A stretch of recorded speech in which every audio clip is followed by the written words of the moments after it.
Hello, everyone, and welcome to Working Dragon Mystic Magical Coffee Hour. I'm Drake. Hopefully, everybody has had a wonderful holiday weekend, enjoying your fireworks and your cookouts and whatever it is you chose to do. Hopefully, you got to spend some time with friends and family. Um, so, we got a few things to talk about today, I do believe. Blue Star, good to see you. Mugs up. This might be a shorter one, depends on how many questions and how everything goes, because honestly, holiday weekend, you never know. Some people might show up, some people might not. But general information. So I've had a few people ask, is it better to join the locals community or the YouTube tiers? Hands down, locals community. Okay. Locals community allows us to do more and offer more to you all every month for less. Like there's only one tier at locals. It's pretty sure it's $10, but it gives you everything all three tiers on YouTube does and more, considerably more. That being said, also, well, let's just say YouTube takes a huge chunk of anything off of that. Is what that is, though. Hope you all are doing well. So if you've been wondering that, you're one of the individuals wondering that, that would be the way to go.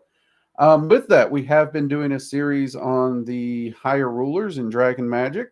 That's been a very popular series. We've been getting a lot of great feedback on that. We are getting ready to start rolling out actual course videos to locals only. So I'm actually looking to test rolling out videos and courses to locals members first via playlist methodology, because locals will let me post anything, where YouTube, I gotta be careful what I say and that stuff, which is why courses and playlists don't work. We tried it with the room class. It was crap in my mind. A lot of people still like it and enjoy it. Just if I compare it to my course work, the limitations, I personally, as a creator, a teacher, whatever you want to call me, a presenter, I don't know, I was not happy with it. And the first one we're going to be testing is going to be the Norse Magic course.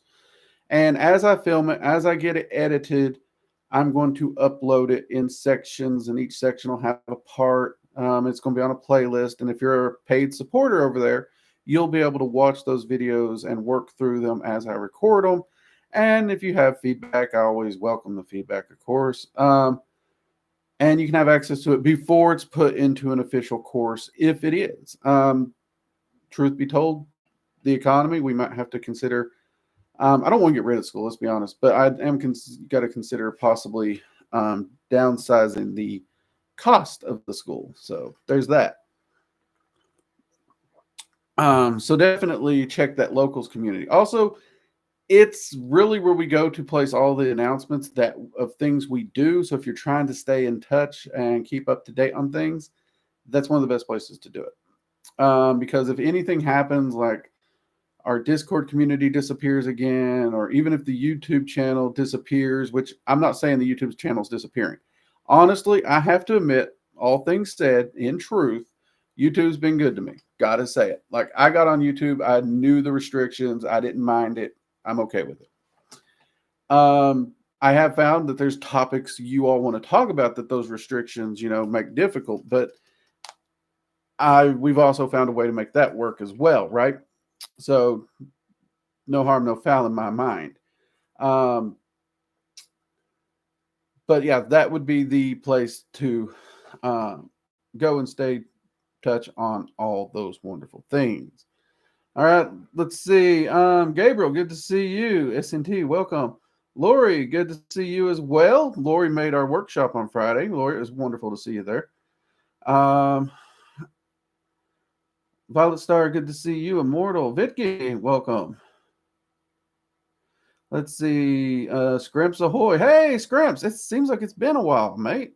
Good to see you. Let's see. Are Fey dragons a thing? Okay, that's a tricky question, but the simple answer is yes. But let me be very specific on this. So What a Fey dragon is essentially a true dragon that is allied with all. Well, true dragons are allied with the Fey realms, right? There are certain dragons within certain categories of elements. They do still belong to those 9 elements. Don't cheat yourself into thinking they don't. That will choose to specialize in study or working within specific topics. One of those topics is within the Fey realms. Those dragons do actually undertake, like, a dragon will kind of take a shape and a form to its environment that fits. Like, you're not going to see a volcanic dragon just chilling on a beach or in a forest at random, totally out of place, or on an icy glacier. So the same way, you're going to see that Fey dragons, their scales will take on the environments of the Fey wild, which can get pretty amazing, really, absolutely beautiful dragons. But they are technically still dragons. They're not like a separate thing in and of themselves, and they're not born of Fey, if that makes sense. But there are. Let's see, Vicky, what was your first experience working with dragons? I'm just curious, but how did you decide you wanted to work with them, and how was your experience? How has your experiences changed with? Well, my first experience with dragons, I think I've told this on this channel. At some point, I'm going to have to do a video so that we can just link people to it. But I was working at I want to say it was UPS in a freight facility on an airport. And it was just normal nightly grind. And I'd went to break. On my way back, somebody stopped me. And they're sitting there talking to me. And they told me there's dragons around me. And they asked me if I believed in magic or whatnot. And I was like, I don't know what you're talking about. I'm Wiccan, but that's completely different.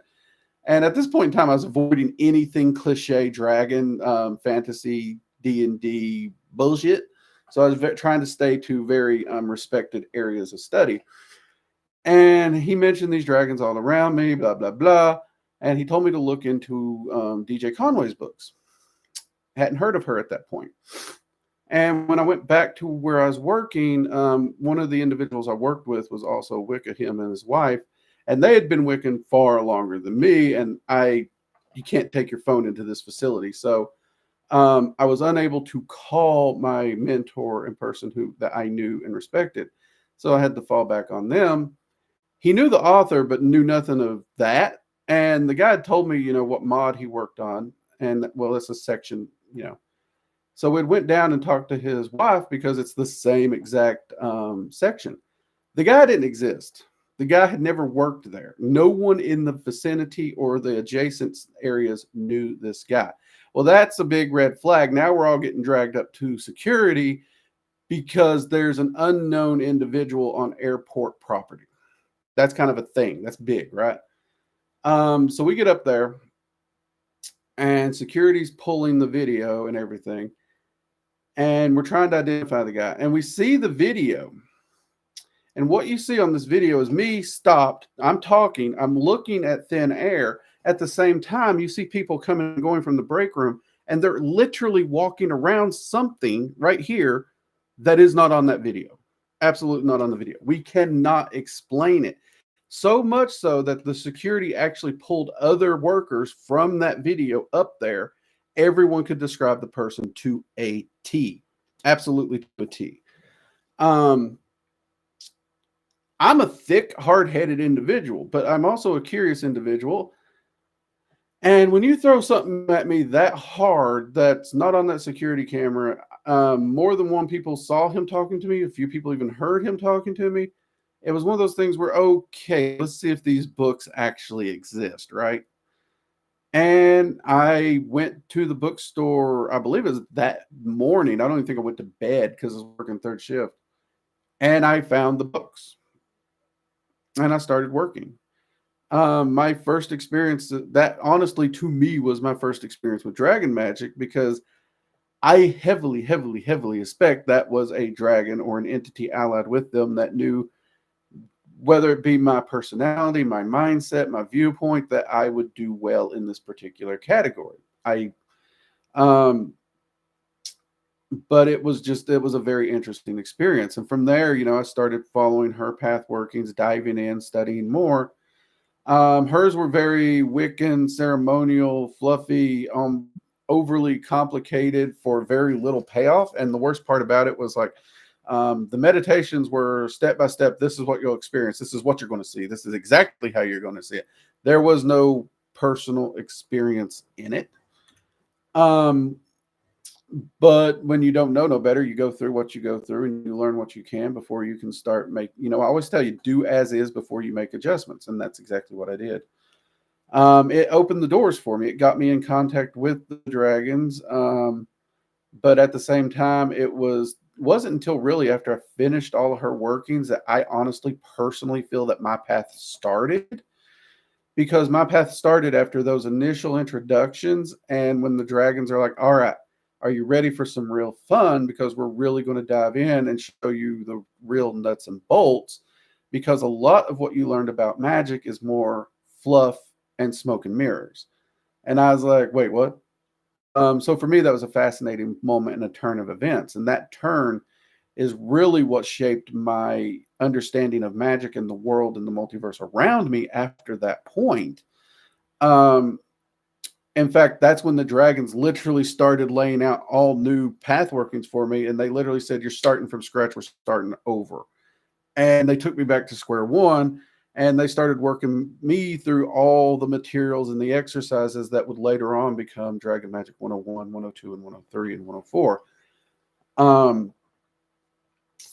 It was an amazing ride. It was exhilarating. Like, it was hard. Don't get me wrong, but I was never afraid of hard work. Working at a freight facility should show that. But it was exhilarating. It was an adventure. I loved it. Something new and terrifying around every corner. I loved it. No, I don't think it was a ghost. I do not believe it was a ghost. In fact, I actually know the security guy, and I've talked to him a few times over the years. What was seen on that camera has not happened again since. So it wasn't intelligent, wasn't residual. It wasn't. There's been no semblances of any hauntings in that facility, which is, in my mind, amazing. But it is a relatively new facility, so that could possibly be it too. Though I have seen new places haunted.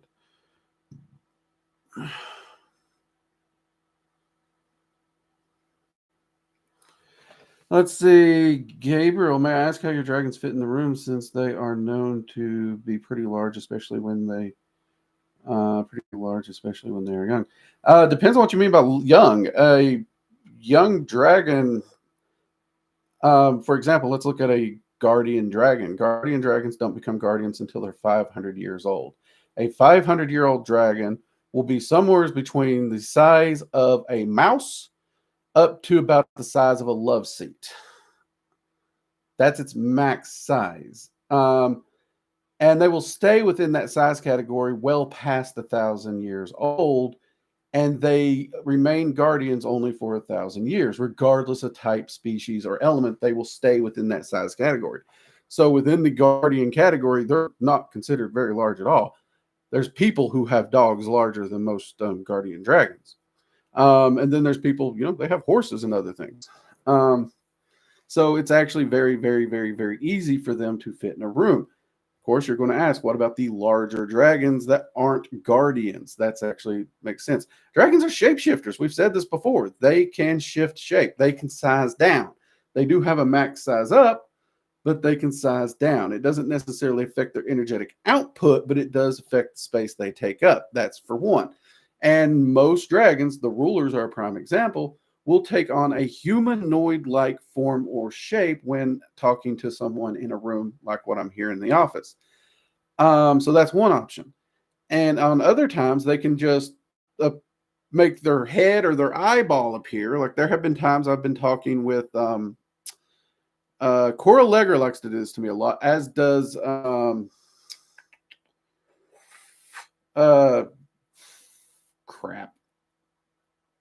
Torgra, as does Torgra. They will just have a big giant freaking dragon eye appear through the wall, so they're like looking in at me, just like whoop, whoop. Kind of reminds me of the T-Rex from Jurassic Park when it looks in that window, if you know what I mean.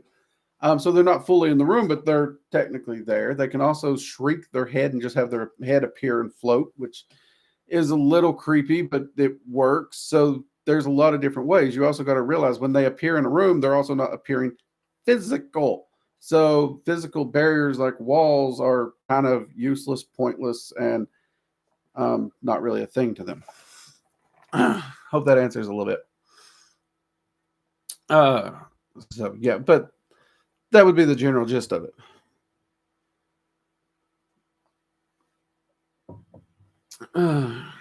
Let's see. SNT. I am learning from your evocation course. Congrats. Glad you're got the course. Hope you're enjoying it. I did a contact invocation where I succeeded opening Peralda's sigil for the first time, but when I saw it open, I jumped straight to the communication stage. Okay. And could hear a thing, but felt a small energy. I gave up on it and to sleep. I had some clothes lying down on my couch. When I woke up, all clothes disappeared. What the F happened? That wasn't because of the evocation. I don't know where the clothes went, but that wouldn't have been because of the evocation. The evocation, whether you jump straight to communication or not, these spirits are not this malicious entities that people make them out to be. That would not have been due to the evocation. So I'm not sure what happened to the clothes. I've seen clothes come disappear for different reasons. A lot of people want to blame the Fae. First off, Fae would generally have to have permission to enter your home. Though a lot of people unwillingly or unknowingly give permission. Like if you have Fae doors as decorations, it's kind of in the name. You gave them a door into your house. So there's a lot of things, but it wouldn't have been because of the evocation. Peralta wouldn't do that. Is it possible for a guardian dragon to be a guardian to one person for many lifetimes, or do they they absolutely learn from different people. They do not go from person to person to person. They will not follow your incarnations. That's actually one of the rules that the dragons have when they're performing that job as a guardian dragon, because there are so many similarities and lessons that follow that soul line, even though it's just individual different fragments. It's not the exact same fragment through time. The similarities are enough in order to truly expand their learning during that period as a guardian. They are supposed to go from different individuals, not follow any incarnations, if that makes sense.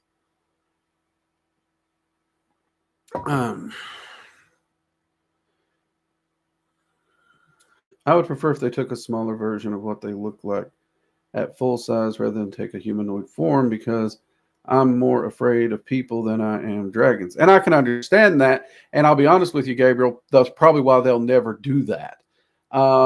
Dragons kind of have this mentality of, we don't care what you're afraid of unless we're going to actually help you get over it. So if you're afraid of something, or if you would rather, because it's more comfortable, one of their entire things is to just keep you outside your comfort zone. So they will very, very, very, very likely, rarely actually put you in your comfort zone. It's a teaching method that they use, and it works well. It works well. Not always the funnest, especially when you got arachnophobia like me, but it does work well.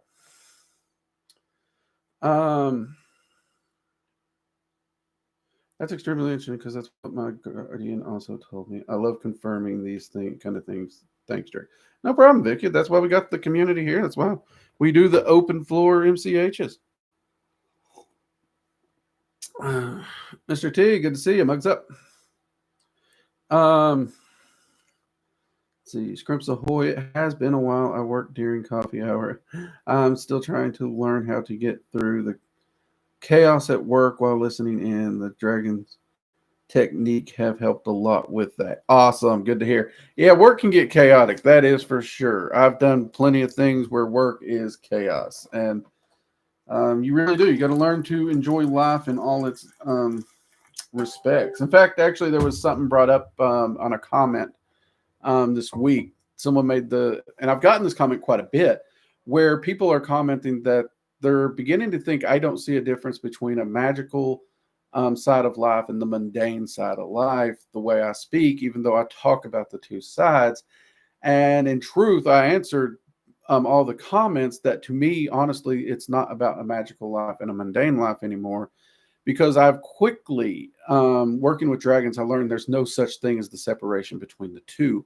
Life in its entirety, no matter how mundane and boring we may think it never is mundane and boring, and it is truly magical in every respect that we get the opportunity to live it.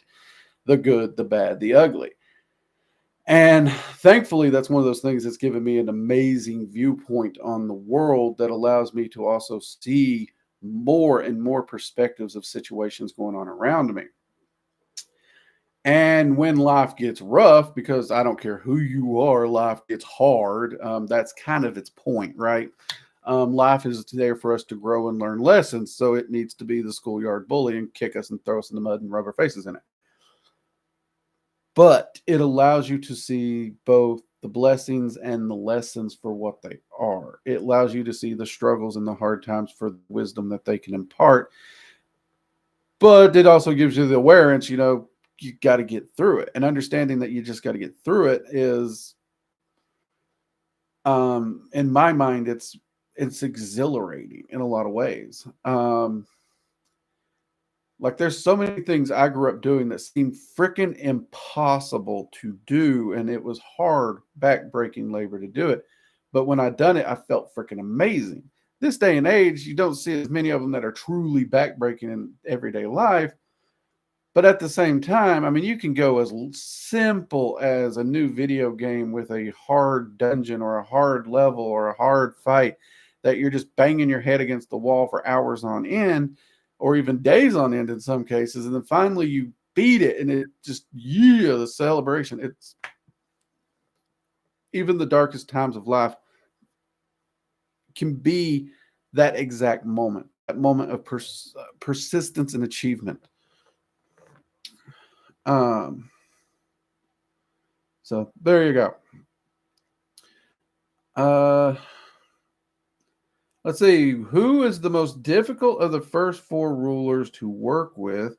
Who have you personally had the most trouble with? Honestly, okay, first off, Vicky, this is a question where those four rulers, hands down, that is going to be based on the individual, because these four rulers handle so many different things in different ways that what you struggle with may not be what I struggle with. Like, a lot of people come to me and say the hardest to work with is either Inga Salor or Terrafana, right? I had absolutely no trouble at all working with those, even though I agree with every statement they make of why they're having trouble with them, especially Ingus.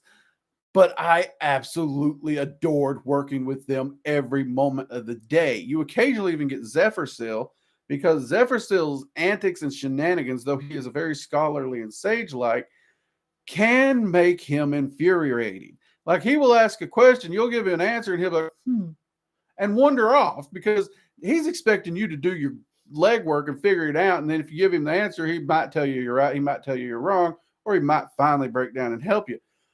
But he can be infuriating. But again, I will admit he was more infuriating than the other two I previously mentioned, but I loved working with Zephyrsil. Coralegra, one-on-one in a conversation. I love talking to Coralegra, okay? I absolutely do. The amount of times I have sat, chilled, and just talked with Coralegra have been amazing, and I've loved every moment of it. That being said, the workings with Coralegra, I hated them. I hated them. I hate them. I hate them. I hate them. And that's because she deals very deeply in those emotional issues, which is an area of my life, especially early on, where I struggled. Okay. I mean, struggled to the point where I literally have to look over at my wife and be like, honey, I'm feeling this. What's the word for it? And she has to tell me, okay, that sounds like you're feeling this particular emotion. All right. Because I knew anger, I knew rage. I had those emotions down pat. I knew what those were. We were good. But due to aspects of my life that had happened, you can call it trauma, you can call it a survival mechanism, it doesn't matter. I had shut down largely emotionally for a good chunk of my childhood and into my 20s. And before anybody says, "Oh, I'm sorry to hear," don't say sorry. I'm not sorry one freaking bit, because every lesson I learned along that way has helped me be the man I am, and I would not be. You could not take that away and still have everything that I have and the awesome life I have. I will not trade it. So don't feel sorry for me for that. Um, don't give me the Oz, period. Um, so for me, it was Core Allegra. And a lot of people this day and age, whether they're overly emotional or they're in a situation emotionally like I was, emotions are a hard thing. Because of that, Cora Allegra, a lot of people will label her the hardest, but it does based on personality. Like pacifist and people who are overly compassionate, Ingus Solor is a nightmare, an absolute nightmare, because he will push you to the brink. He will burn you to cinders. He will push you to understand why fighting is necessary for the balance. He will show you why pacifism does not actually work within the concept of the balance. And for a lot of people who are overly compassionate or very extremely pacifist, he can be a true nightmare to work with, because he doesn't mind compassion. He believes compassion is a wonderful thing, but it has to be measured and it has to be tempered. Pacifism, he also has nothing against in technicality, because he does believe the world needs peacemakers. But he also, those peacemakers need to understand the world needs fighters and warriors as well. And you can't have one without the other. There is a balance. So if you're anti-fighter or warrior concept while being a pacifist, you've created a massive imbalance that is not actually going to let you as an individual grow, and is actually going to have an adverse effect on the world around you. That's one of the lessons that he will drill into people. Again, that can be a nightmare situation, because these are entities that will challenge our very understanding of our beliefs. And that's freaking hard, right? Um, and most of you who've seen me on this channel, you know I'm not someone who's going to back down. So guess what? The whole warrior concept, I get it. I've fought for damn near everything I've had. I've been in plenty of fights. I used to do some violent work. So you know what? I get the warrior concept. There's a reason I'm so pro military and law enforcement, right? Um, so I had no issues with Ingus. I really didn't. Him and I got along. In fact, he expanded my understanding of both a warrior and my appreciation of peacemakers. Okay. Um, so I'm very grateful for that. But I never considered my time with him particularly hard, or at least hard to get through. Some of the work was hard, but I enjoyed every minute of it. So it just depends on the person, Vitki, if that makes sense. I know that was a long rant to answer that question, but hopefully it did some good. Also, if you are here, give us a thumbs up, hit that like button. It does help the channel a lot. And if you actually hear, enjoy listening to a redneck mage do some rants and answer questions on the occult and metaphysical, and give an open and honest point of view from my perspective, also subscribe and turn on notifications if you're not already subscribed. Let's see, Immortal Cora gave me a big kick, big fear of open water, and literally threw me in and made me face my fear. Yeah, she's good at that too. Can Ingus help with anger issues and traumas? Yep. Ingus is one of the people who helped me with my anger problems. He really is. He won't. He doesn't rid a person of anger, because anger is a human emotion. Don't think he's going to get rid of anger. It is a natural emotion. He's going to make sure you understand anger. He's going to make sure you are in control of your facilities at all time, even when anger's there. He will allow you to use your anger to your benefit and to the benefit of your community, and not allow it to turn against you. But that takes a lot of time. That takes a lot of wisdom. That takes a lot of training and a lot of understanding. And most people try to rid themselves of anger entirely, when it's a natural human emotion, and you can't rid yourself of it without doing damage to you, unfortunately. But yes, he is actually a great one for that.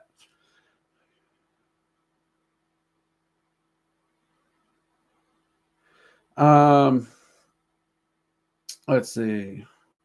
No, you did not just say that. That's what he's been grilling me about. I'd rather be. Uh,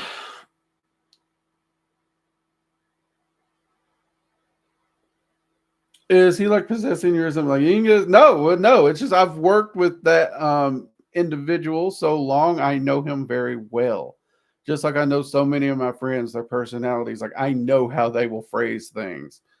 So I've worked with Ingus. I've spent so much time with him, and hands down, in truth, of the four lower rulers, Ingus might be the one I spend the most time hanging out with, talking with.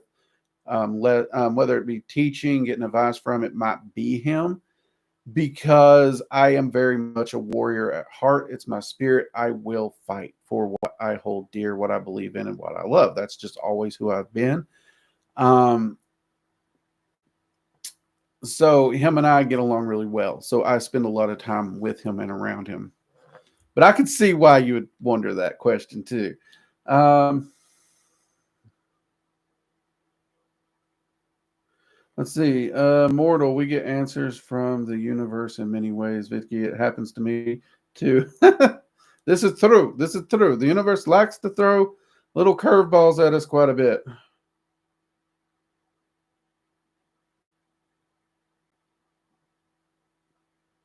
Jade, hey, good to see you. Mugs up to you. Glad you can make it. Hope you had a good weekend also.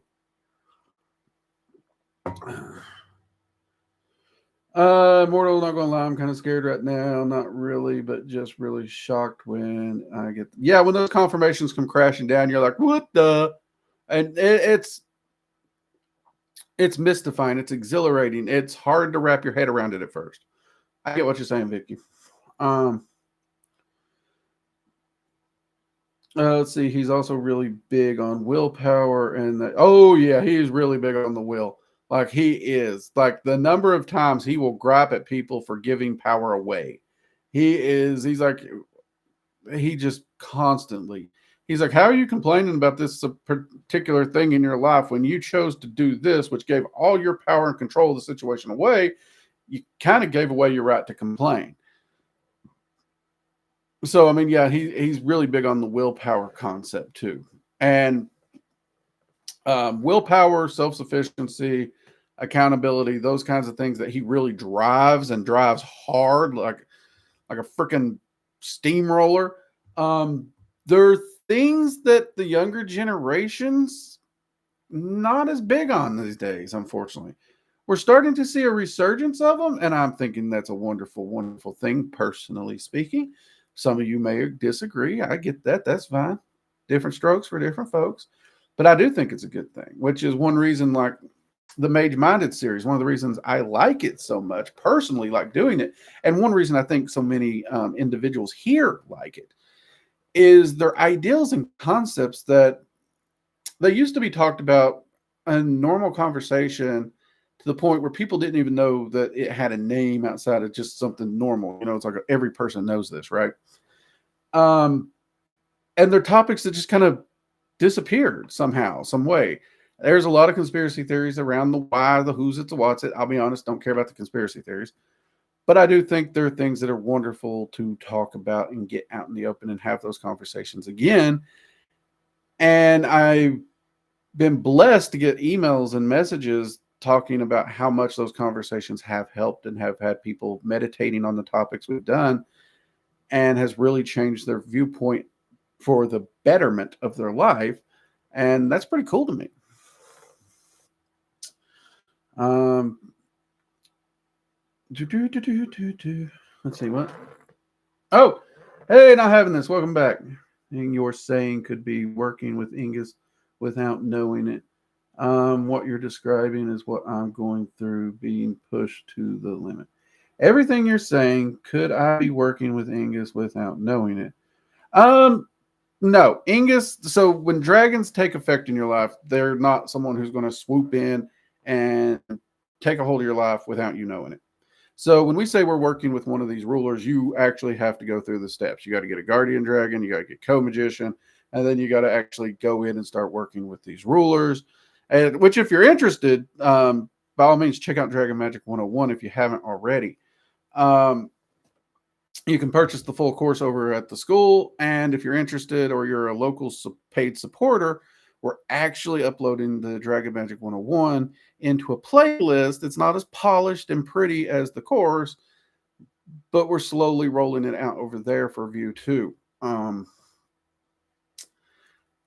The whole course does need to be worked in order. I should say that. Don't skip, because that's a great way to get yourself in a world of hurt. But dragons don't do that, don't work like that. Now, there are other dragons that are in and around the world that are constantly working with the balance of the world in some shape, form, or fashion, though it wouldn't be Ingus. It might be one of the fire dragons or several fire dragons or any other number of different dragons associated with those rulers that are trying to work that balance and help rebalance things. And that rebalance could very well be having an effect. But you'll see this with any type of entity that works with the ethereal balance of the multiverse, or particularly our planet. Those ethereal currents can have an effect on us. So that could very well be part of it. But if you are struggling with that particular area, I would recommend Dragon Magic. I absolutely find dragons are great for getting through those periods. I really do. But that's my 2 cents for what it's worth.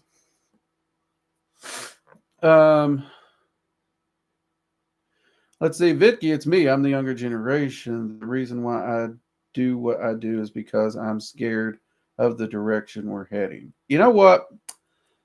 I'm not going to lie. Anyone who knows me in my private life will know I crack jokes and I give the younger generation shit. Okay? Especially my goddaughter. She's fully aware of that. However, what I will say is this, Vicky. To those individuals like you who got your head up, you're looking around, and you say, we can do better. Whether it's scaring you the direction you're going, or you just say to yourself, we can do better. And you try to be the example of that better, freaking mugs up to you all the way. One of the things I learned very young, and the dragons and many entities have reminded me of this over and over and over. Stop bitching about what you wish and become that change and set the example, because you can talk about it a lot and people's going to wonder how it can happen. But if you actually step and walk the walk and do it, you set the example to show them it can be done. And the same thing came like when we came to like the Dragon Magic courses. I literally made the statement to the dragons. I was like, no one wants to hear some crazy redneck talking about dragon magic and magic and essentially come out and just shake up the entire current dogma of magic to give an entirely new redneck point of view that's also somehow from a scientific point of view, even though science and magic are not the same. And they're like, you complain about the current situation and what's being taught. Get out of your chair and start doing something about it, or shut up. And they're right. They're absolutely right. Hands down. So I'm proud of you, Vicky. Proud of you. Keep up the good work. Because us older assholes like us, we'll fight till we're dead. But we are coming to our expiration date. It'd be nice to know there's some people fighting to hold things together. Don't worry, I ain't planning to go anywhere soon. Is it possible to have more than one co-magician? No, it's not. Co-magician is a very, very specific role, has a lot of very specific rules around it. There have been instances where co-magicians have changed, but never more than one. And there's within the dragon culture, there's reasons why that takes place.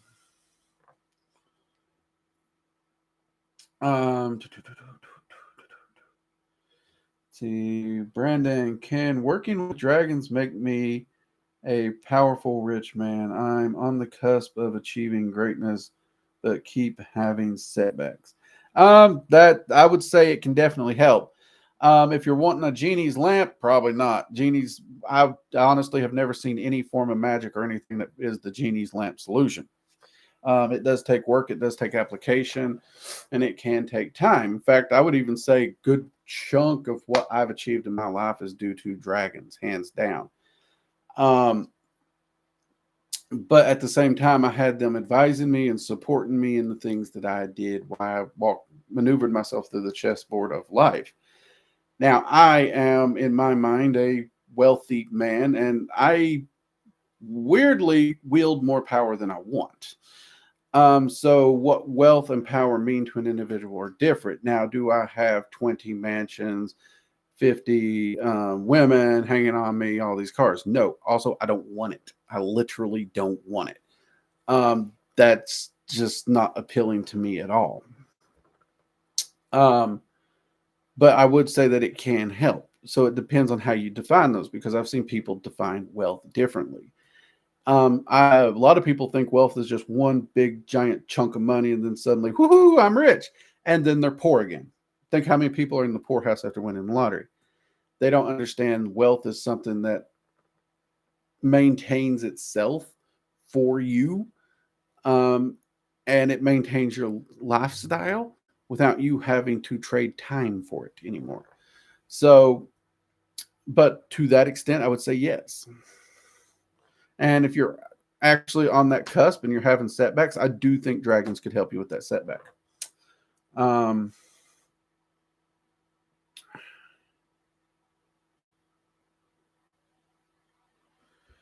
Let's see. Can I speak on layered spells and how to do them effectively? I think I can. Wait, what's this? Lady Witch, I tease them all the time. I can read cursive and understand the Dewey Decimal System. Lady Witch, mugs up. Mugs freaking up. Yes. Cursive and driving stick shift and Dewey Decimal are superpowers. I love every one of those skill sets. I actually know someone who thinks one of my journals is completely encoded in a cipher. And I was like, what are you talking about? I looked at my journal. I kid you not. It's just cursive. It's just cursive handwriting. Bad cursive handwriting, because I shattered my wrist years ago. My handwriting sucks. And I didn't get it set correct. But it is just cursive. But yeah, layered spells, Rainbow. We can talk about that. So what a layered spell is, it is, when we're talking layered spell, a lot of people say it as a layered spell, which is technically correct, but it's also misleading, because layered spell work would be a better term for it, because it's not a single spell. A single spell is a single spell. There's not really a layer to it. It's, I do a spell, right? Okay, so if we take probably one of everybody's favorites, prosperity magic, right? A layered spell working is when you set out a working, and we talked about this a little bit in the magical planning workshop we just did on Friday. But you would lay out different workings, several different workings that are focused on the same thing. So in this case, prosperity. Now, each working should not just say prosperity in general. So you can have a general prosperity working, right? Okay, well, you're trying to boost prosperity as a whole. All right, great. Your next working should be to increase time to money ratio, whether it's at work, maybe you're getting paid, getting a raise. Something like that is going to focus on a specific area to increase your prosperity, right? Another area of that, another layer I would put to that, is a prosperity spell to reduce and eliminate debts, all debts. So now we've got three workings. All of them are prosperity workings, but all of them are targeting very different things. You have one umbrella prosperity, great, but now we're getting focused down. On another one, perhaps you're doing investing. You want to grow your investments. You want them to be healthy investments. Do another spell working that helps grow your investment portfolio, that you can develop that wealth in that portfolio to get your money working for you, so you're no longer trading time for money. Perhaps you're trying to start a small business or something. You can now add a fifth layer that focuses specifically on growing that small business as well.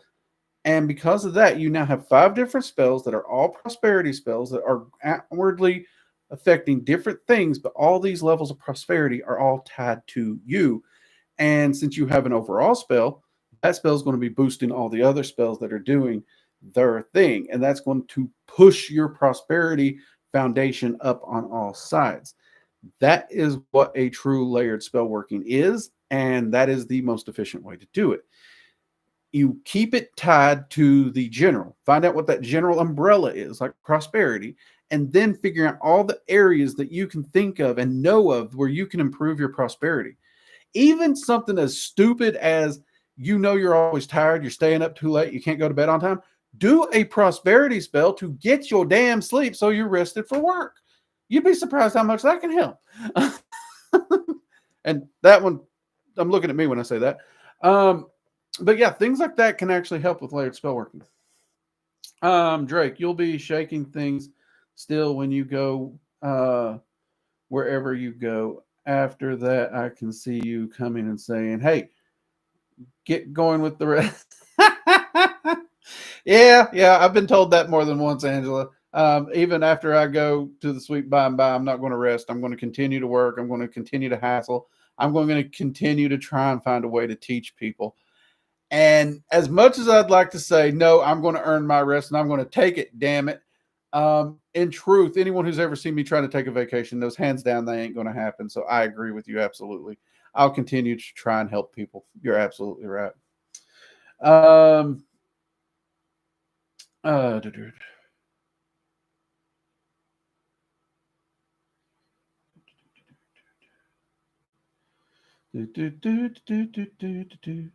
Rainbow with regards to Drake answer. Yeah, I would agree with that. That's a good summary. That's essentially what it is yours to take control of. They can help, but it's your job to do it. So that Rainbow's got a good point. Angela reminds me of a conversation with one of my entities friends. You don't want the genie I wish solution, he said, because while things might manifest, you might realize later you don't want it. Then what? Yeah, that's actually something I've seen a lot. I have seen it a lot. And there's a portion, a lot of people don't realize, and I'm going to go ahead and tell you all this because there's oftentimes in shadow work where you learn something about yourself, and until you correct it, you don't really know what to do with it, right? And one of the things I have come to realize about myself through shadow work is if I were to, let's say, just become a billionaire or a millionaire tomorrow or next year, it would ruin me as a person. It would corrupt me drastically. That is an aspect and a flaw in me that I am aware of. Even though what makes me happy is very, very, very, very, very simple and does not require money, that means I have a lot of excess for things that I would be tempted for. And at least that area of my shadow work has shown I'm most likely wouldn't resist some of those temptations. Sad to say. And that's an area I'm working on to improve even now. So yeah, I wouldn't want the overnight wealth because I'm fully aware of what the potential of it would be to me. Now, if I ever get that healed and corrected, which is possible to do, then I'd change my vote on that. But at this time, I'm going to stay on the wiser, cautious side.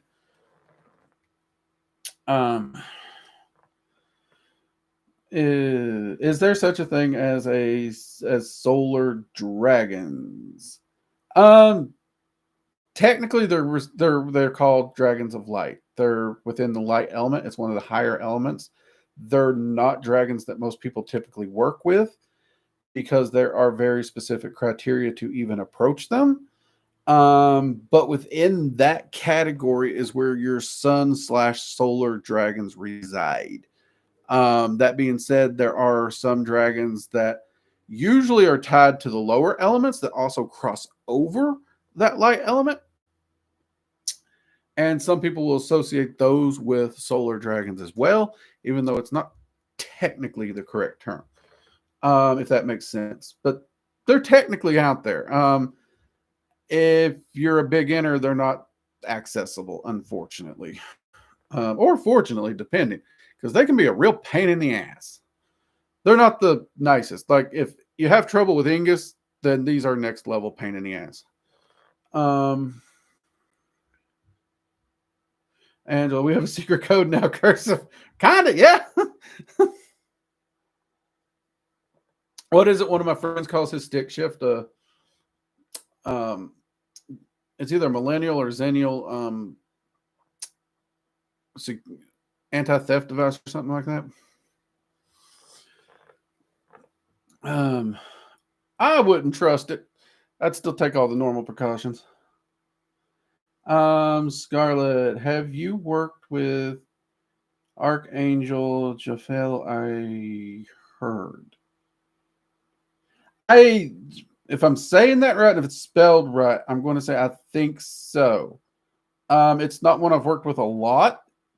I'm familiar with it, so I'm not going to say I remember any of it. And I don't know if it's my pronunciation of it or the spelling that's throwing me off, because it looks spelled correctly, to be honest with you. But it's not one I'm familiar with. Well, familiar, like it's one I'm familiar with, to like my brain saying, yeah, I've worked with this entity, but I can't recall it in enough detail to actually do it enough good. So we're gonna have to put that in one of those passing workings, ships passing in the night kind of concepts. Helps with beauty. Oh, okay. Helps with beauty does actually help here, because yes, yeah, that one I've worked with, not so much directly for me, but more for a client. It's kind of weird. Like, I had a few conversations. Now it's weird. Now it's crashing through. Thank you. It's amazing how the brain breaks and just floods and comes right in with all the info. I do remember that working during the working for the client, which the client was very grateful for. I got a lot of thank yous on, but that's all well and good. But I also spoke with the angel, and they were talking to me about different things, and they quickly came to realize that I have my style, I have my standards, and even though I like to dress up, I like to look good, like beauty standards and worrying about my appearance just don't matter to me. Like, I could walk outside just in a banana hammock and not care, because I don't care what anyone thinks about me. Anything I put on, anything I do for me, it's for me, right? So when I wear a vest, when I wear a nice coat, when I get dressed up to go to a party or something, I do it for me. Um, to the rest of the world, I don't give a rat's ass. And that they really found that surprising in a lot of ways, but they also commended me for it. And they said, actually, that's probably, even though I view myself as having no beauty standards, she's like, that standard alone is probably further along than most people will get. I've thought about that. I've meditated on that. I don't know that I necessarily fully agree with that statement, but I see the wisdom behind the statement. So it's still one I'm meditating on in the long run. But I still really just do what I do for me. I dress the way I want, which is usually comfort first. Comfort and function first for me. Comfort and function always come first. Then style.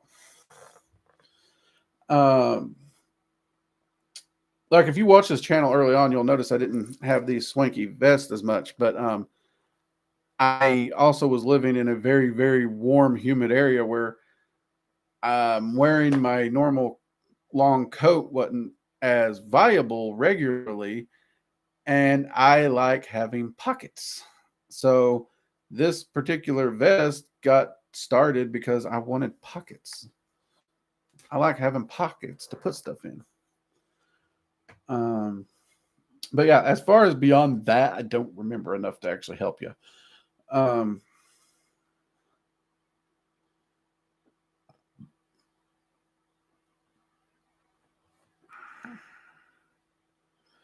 The way I said fortunate as the same time as you, Drake. I think we're showing a brain cell. Well, now you're going to have to let me have my brain cell back. I need that. I'm running short. I'm running way short on brain cells.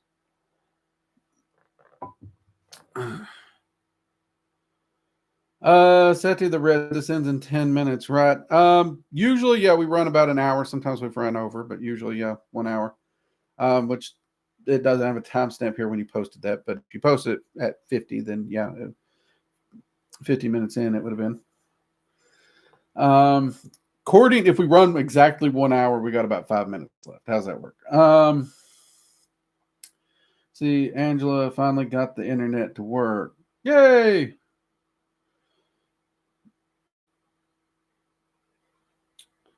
Do I have any dragon stories to tell that are wild and crazy? There's too many. I don't even know which one to nail down. Um, it also depends on what you view as wild and crazy, because there's that different people have different things. Um, I'm kind of drawn of also a blank. There's a lot there, but I'm just drawing an absolute blank on that. I have to think on that one. Have you done any workings with Gramarye? I honestly enjoy working with. She is a good at getting you to find shadows. I have worked with Gramarye. I've worked with all 72 of the Goetic spirits. So if you want to know if I've worked with a Goetic spirit, if it's in the list, I've worked with them. A lot. I don't work with them as much as I used to. I do still have a few that I look to for certain specific things. I will admit Gramarye is not one I go to often, but I have worked with them in the past. Quite a bit in the past, but it's the last time I've worked with them. Let's see, where am I in the Goetic spirit list? Might have been for the Goetic list if I've done Gramarye already. Otherwise, it's been a few years. Thanks, gotta fly. Take care, about star. Let's see. Can we do a working to make electrons quit glitching? Electronics quit glitching. I know a lot of magicians who have tried that, because there's this ideal that magic does affect electronics and or shorts it out. And I've seen way too many people. Like, I used to just say it was me. Technology hates me. But I've seen a lot of magical practitioners do the same crap. In fact, the better they get at magic, the worse technology gets around them. To the point where there's actually magicians I know who are trying to find a way to counteract this so-called weird-ass phenomenon. To the best of my knowledge, at this time, all the workings to attempt to fix it have made it worse. So I don't know. I would like to think so. If I find one, I'll let you know. Let's see. There are 56 in the list. If you're done.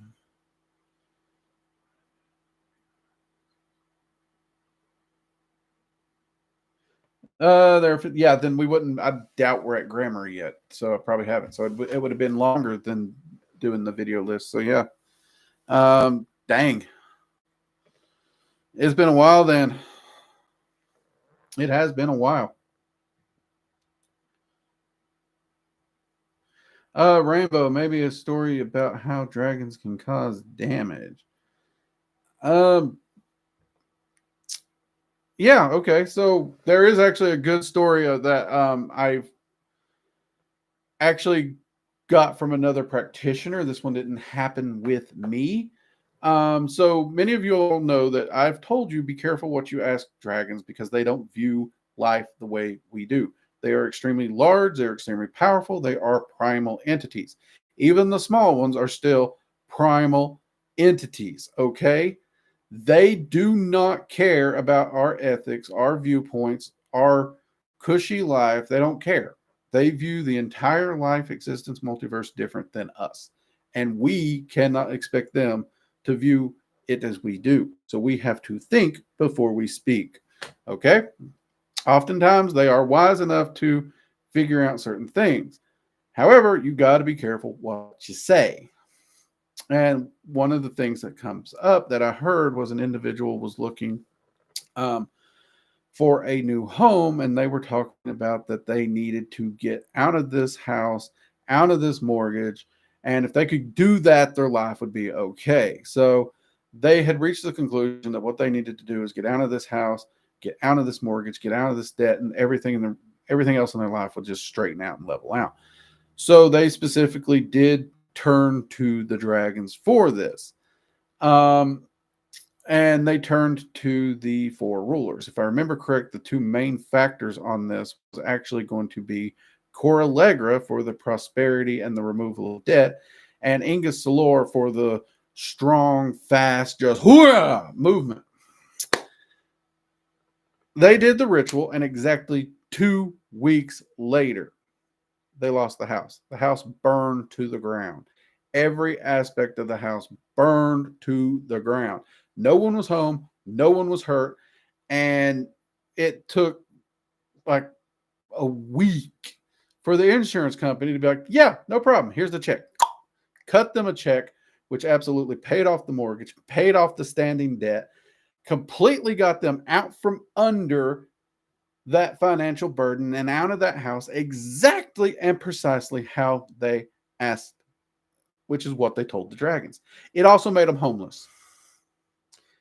Also made them absolutely homeless because they didn't have a place to live. And the dragons did not consider that because a dragon lives where it lays down. Yes, they may have a lair, but they will also just live where they lay down. They're part of their environment. They understand the natural world. We humans have separated ourselves from the natural world. They don't understand the insanity that humans have removed ourselves from the natural world to the point where we need these artificial things. So they gave them exactly what they wanted very quickly to the letter. And thankfully, those individuals did have friends that they were able to go and live with for a time.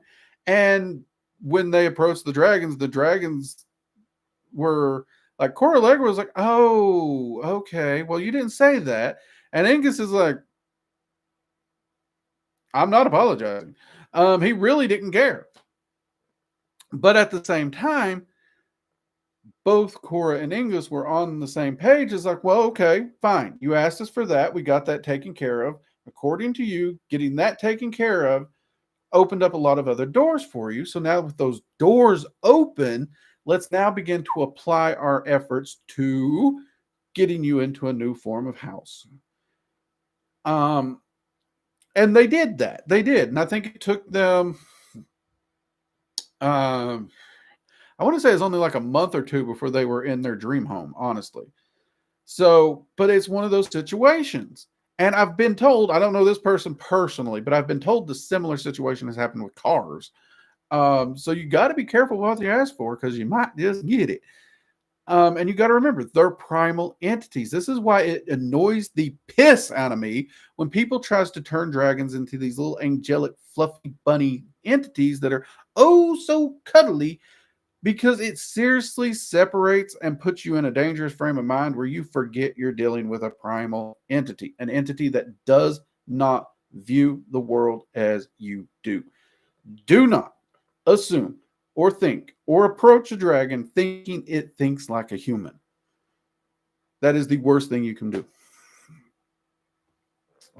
Hope that helps. And Jade's throwing clocks at me. Okay, so before, let me see if I got anything else here. Take care. Got that one. Got that one. Danger. I got that one. Maybe our magic vibes are so awesome. That could be it. Could be the magic vibe. Electronics, it's a problem. I got anxiety. Something triggers me. Let's see. Oh my God. Actually, I've had that happening to me recently. See, here we go. Everybody's having tech problems. That's dangerously power. Yeah, it is. It is. But, people laugh at me and tell me I'm stupid for telling people to proceed with caution with dragon magic, even though it is a beginner-friendly system. They're like, oh, I'm fine. And then they jump ahead and get themselves hurt. And I'm just like, can't fix stupid. So, yeah, I'm fully okay letting people learn from Hard Knock College.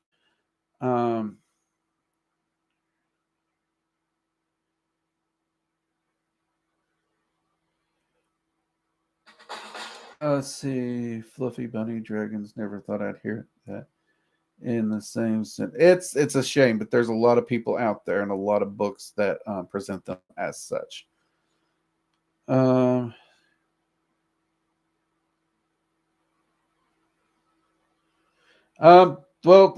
I would say dragons don't view themselves as gods at all. They actually hate that term. And they actually themselves don't have a pantheon. So easy with that one too. Because I've seen dragons take offense. A lot of dragons are like, fine, we don't like it, but we understand humans and their pantheons. But then some will take full-blown offense. And when I mean offense, I mean like freaking Joe Pesci and Goodfellas. Are you calling me a clown? I'm getting ready to shank you offense. Seriously. Like, they get bent out of all sorts of shit. Terrifying. Though I will say, looking back, it can be humorous. But, all right. All right, everybody, I am going to get ready to head out of here. We need an electronics magic expert to join Working Dragon Mystic community. I will say this much before we go. There is a group of magicians that are known as techno witches. And technology, instead of fucking up around them, seems to correct itself around them. Luckily, I married one of these because, like, I will have computer problems. I'm fighting with it for a day or 2 days. My wife just like walks over here and it starts working, or she pokes one button. I've hit that button 12, 15, 1,000 times. She pushes it, whoop, suddenly works. So she's one of these lovely people. And part of the research into why does it screw up around some practitioners and why are there these practitioners that completely vibe with it, that's part of it. It's not an area I'm researching because, again, technology frustrates the living hell out of me. And doing this channel is about all the technology I can get. So I'd rather spend my time with tech, spending time with you all. And I'm going to leave the research on that to other people. Though I do read their notes quite often. And when they make some progress, I'll share it with you all. All right, everybody, have a fantastic week. Locals community, I will be seeing you later this week, probably for a random coffee chat or two. And we do have the next of the higher rulers this week. Assuming something don't go sideways for me, I should be able to get that up, no problem. All right. Till next time, everyone. Take care. Good night.